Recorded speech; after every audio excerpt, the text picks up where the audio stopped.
कक्षा 12 के विज्ञान वर्ग के सामान्य हिंदी के छात्र, आज हम आपको हिंदी दो विषयों में है, गद्य और पद्य, दिग्दर्शिका, कथा भारती और आलोक वृत्त, जिसमें हम आपको काव्य के आपका पहला पाठ जगन्नाथ दास रत्नाकर के ऊधव प्रसंग को पढ़ाने जा रहे हैं। जगन्नाथ दास रत्नाकर की जन्म के विषय में कुछ हम आपको बता रहे हैं। जगन्नाथ ब्रज भाषा की अंतिम परंपरा के कवि जगन्नाथ दास ब्रज भाषा के अंतिम परंपरा के कवि रत्नाकर जी हैं, इनका प्रमुख स्थान है। इनका जन्म काशी के भद्रपाद सुदी पंचमी सन 1866 ईस्वी में हुआ था। इनकी मृत्यु 21 जून सन 1932 ईस्वी में। पिता पुरुषोत्तम दास। प्रमुख रचनाएं ऊधव शतक, गंगा अवतरण, जो कि सभी ब्रज भाषा में हैं।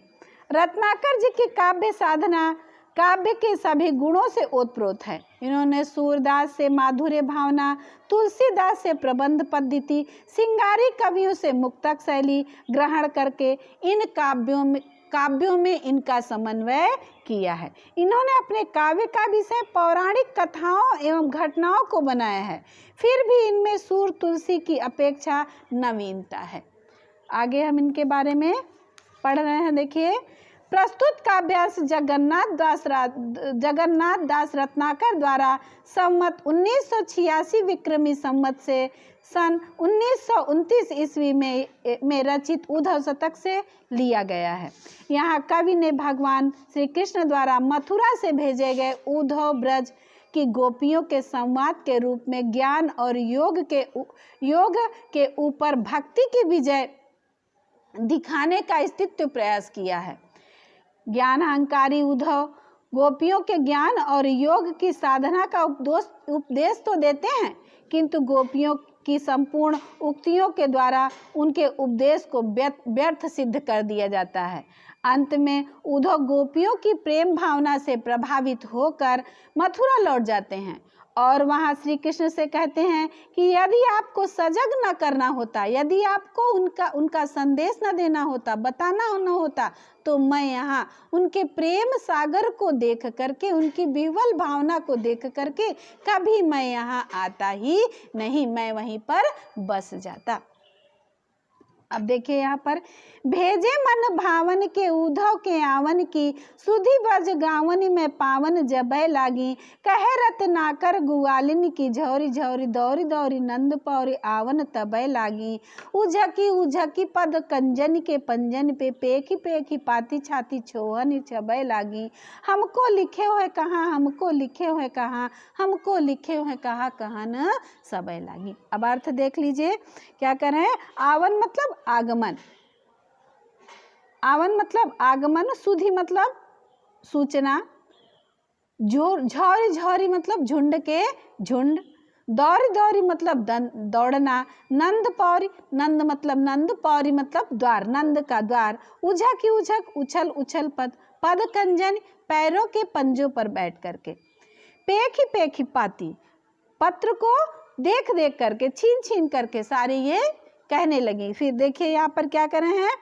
कि यहाँ पर गोपियां को जब यह ज्ञात हुआ, जब गोपियां, प्रसंग बता रहे हैं आपको कि गोपियों को जब यह ज्ञात हुआ कि उद्धव आ रहे हैं, उद्धव कृष्ण का संदेश लेकर यहाँ पर आए हैं, तो उनके मन में अपने प्रियतम श्री कृष्ण के संदेश को जानने की उत्कंठा इतनी ज्यादा जागृत हो गई कि वो जाग उठी कि वो उसको जानने के लिए अत्यधिक व्याकुल हो उठी। क्या कर रही हैं।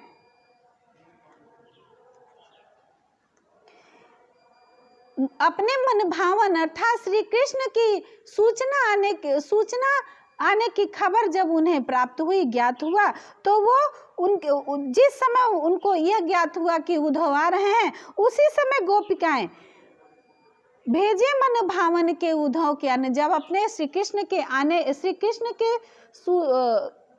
श्री कृष्ण की सूचना उद्धव के द्वारा आने की उन्हें मिली तो दौड़ दौड़ के सुधी ब्रजी गावन में पावन जबै लगी। जब उनको सूचना मिली कि यहाँ पर उद्धव श्री कृष्ण की सूचना लेकर आ रहे हैं तो सारी की सारी क्या कर रही हैं, उस समय कह रत्नाकर ग्वालिनी की झोर झोर। रत्नाकर जी कह रही हैं जब उनको यह पता चला कि वहाँ पर वो सूचना लेकर आ रहे हैं तो उनकी झुंड के झुंड, कह रत्नाकर ग्वालिनी की झोर झोर, ग्वालिनों के झुंड एक साथ इकट्ठे कई झुंड क्या करें, दौड़ी दौड़ी नंद पर, दौड़ दौड़ कर नंद के दरवाजे पर आने लगी, दौड़ दौड़ करके नंद के दरवाजे पर आने लगी। ऊझा की पद कंजन के पंजन पे, जब भीड़ हो गई, ढेर सारे लोग इकट्ठे हो गए, किसी को उद्धव दिखाई नहीं दे रहे हैं, तो जिस तरह से कोई वस्तु दिखाई न देने पर पंजे के बल उछल उछल करके, जिस तरह से छोटे बच्चे क्रिया करते हैं कि कोई चीज न दिखाई देने पर उछल उछल करके पंजों के बल खड़े होकर के उसको वो देखने की कोशिश करते हैं, उसी तरह से वो गोपिकाएं इतना प्रेम में मग्न है, इतना प्रेम भाव विभोर हो गई हैं कि वो अपने पंजों के बल खड़ी होकर के उद्धव के देखने की चेष्टा कर रही हैं। ऊझा की पद कंजन के पंजन पे, पैरों के पंजों पर उंगलियों के सहारे खड़ी होकर के क्या कह रही हैं कि उछल उछल करके उस पत्र को देखने की चेष्टा कर रही हैं कि कैसे देख लें। और क्या कह रही हैं पेखी पाती छाती छोहन छबै लगी। उस पत्र को देख करके जिसको श्री कृष्ण ने भेजा है उसको उठा करके और सब लोग एक दूसरे से खींच करके कह रही हैं हमको लिखे हुए कहाँ, हमको लिखे हुए, मेरे लिए क्या संदेश है, मेरे लिए क्या संदेश है। इस तरह से सारी गोपिकाएं एक दूसरे से कहने लगी हमको लिखे हुए कहाँ, हमको लिखे हुए कहाँ। इसमें देखिए अलंकार अनुप्रास और रूपक है, पुनरुक्ति प्रकाश है, रस विप्रलभ सिंगार है, शब्द शक्ति लक्षणा है, गुण माधुर्य है और छंद मनहरण सवैया है। आगे दूसरा देखिए, यहाँ पर गोपिकाएं जो है उद्धव से ज्ञान मार्ग के लिए, गोपियां योग साधना द्वारा ज्ञान मार्ग का अनुसरण करने के लिए गोपिकाओं को उपदेश दिया जा रहा है। क्या कह रहे हैं, उद्धव गोपिकाओं को ज्ञान मार्ग पे चलने का उपदेश दे रहे हैं। कहते हैं कि चाहत जो स्वबस संजोग श्याम सुंदर को जोग के प्रयोग में हियो तो बिलस्यो रहे, कहे रत्नाकर सु अंतर्मुखी ज्ञान है, मंजू ही ये कंज जगी ज्योति में धसेव रहे, ऐसे करो लीन आत्मा को परमात्मा में, जामे जड़ चेतन बिलास विकास्यो रहे, मोह बस जोह बिछोह जिए जाके छोई, सो तो सब अंतर निरंतर बसे रहे। यहाँ पर जो है कह रहे हैं कि उद्धव गोपियों से कह रहे हैं कि श्याम सुंदर का संयोग मिलन करना चाहती हो, श्याम सुंदर से संयोग करना चाहती हो, मिलन करना चाहती हो, चाहत जो सौबस संयोग श्याम सुंदर को, श्याम सुंदर से संयोग चाहती हो, मिलना चाहती हो, तो तुम अपने हृदय में साधनाओं में रत रहना चाहिए, तुम्हें अपने हृदय में साधनाओं में रत रहना चाहिए, योग साधना करनी चाहिए, योग के प्रयोग में तुम्हें योग साधना करनी चाहिए, योग साधना में हमेशा लगे रहना चाहिए, योग के प्रयोग में ही तो बिलस्यो रहो, अपने हृदय में योग की साधना को बनाए रखना चाहिए, अपनी अंतर आत्मा को उसमें लीन होकर के तुम्हें उनकी ओर, कहे रत्नाकर सुअंतर्मुखी ज्ञान है। रत्नाकर जी कह रहे हैं कि योग साधना में तुम्हें रत रहना चाहिए, अंतरात्मा में ब्रह्म में लीन होकर के तुम्हें जड़ चेतन के आनंद में प्रकट होना चाहिए। मंजू ही ये कंज जगी ज्योति में धसे रहे, अपने अंतरात्मा में, मंजू ही ये कंज जगी, अपने अंतरात्मा में के हृदय में तुम उसी ज्योति में, श्री कृष्ण रूपी ज्योति में लीन हो जाना चाहिए। तुम अपनी आत्मा को ब्रह्म में इस प्रकार लीन कर लो जिसे जड़ और चेतन प्रकट होता रहे, जिससे जड़ और चेतन का आनंद प्रकट होता रहे। ऐसे करो आत्मा को लीन परमात्मा, जड़ और चेतन में तुम आनंद का प्रकाश होता रहे। मोह बस जोहत बिछोह बिए जाको छोई, और जिस प्रकार ब्रह्मा का साक्षात्कार करने वाले योगी को जड़ चेतन में जड़ चेतन में आनंद का प्रभाव प्रकट होता है, उसी प्रकार तुमको भी होता रहे और वैसे भी जड़ और चेतन में अद्भुत आनंद दर्शन तुम्हें भी होने लगे। जिस प्रकार एक ब्रह्म में लीन व्यक्ति को होता है, उसी प्रकार तुम्हें भी होना लगे। उपर्युक्त विधि से आत्मा को तुम परमात्मा में लीन कर लो, एकदम उसमें लीन हो जाओ। ज्ञानवश क्षुब्ध होकर जिसके वियोग का तुम अनुभव करती हो, तुम्हारे हृदय में वह सदा विद्यमान रहता है। मोह बस जोहत बिछो जोई जाको छोई। मोह के कारण तुम जिससे तुम विलग होना चाहती हो, जिससे तुम सोचती हो कि मैं अलग हूँ, तो वो तो तुम्हारे हृदय में सो तो सब अंतर निरंतर बसे रहे। वो परमात्मा तुम्हारे अंतर में सदा ही निवास करता है, सदा ही तुम्हारे अंतर में वह रहता है।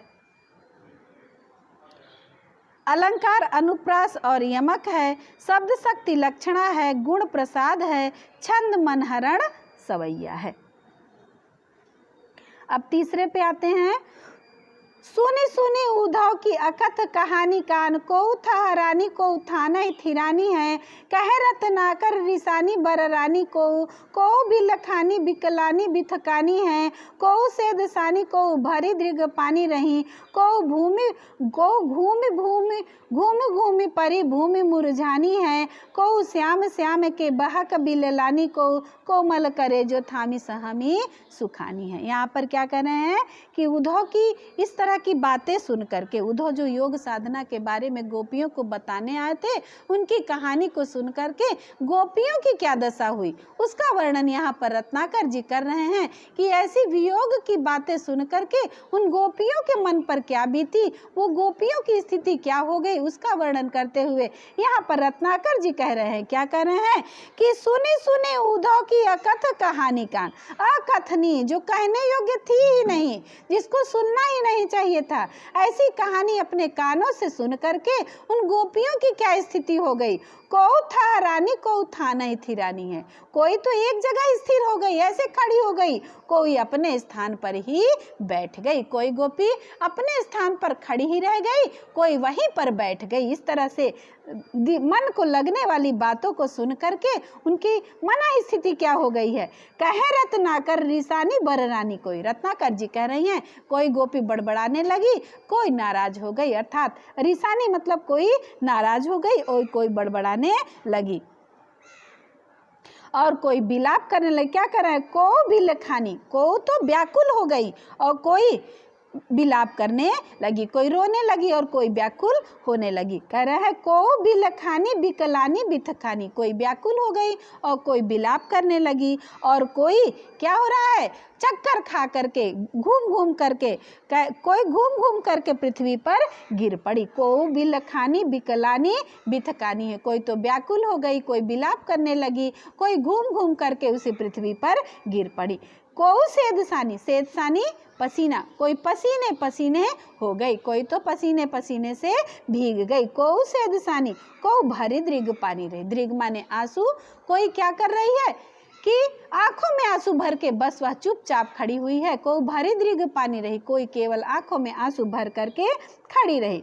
को घूमी घूमी परी भूमि मुरझानी है, किसी को चक्कर आ गया और वह पृथ्वी पर चक्कर खा करके गिर गई। को श्याम श्याम कह बहा की बिललानी, कोई तो सिर्फ श्याम श्याम की रट लगाने लगी, दुख के कारण वह श्याम श्याम कहकर तड़पने लगी, अपनी तड़प को तड़पने लगी और कोमल कलेजों को पकड़कर सूखी सी हो गई, सूखने से लगी, मन को मसोसने सी लगी। फिर क्या कह रहे हैं, कोमल करे जो थामी सहमी सुखानी है। कोई क्या कर रही है कि अथाह दुख के सागर में डूबते हुए सिर्फ अपने हृदय को पकड़ करके उसी जगह पर बैठ करके ऐसा लग रहा है कि डूब और उतरा रही है, डूब अथाह दुख के सागर में डूबने और उतराने लगी है।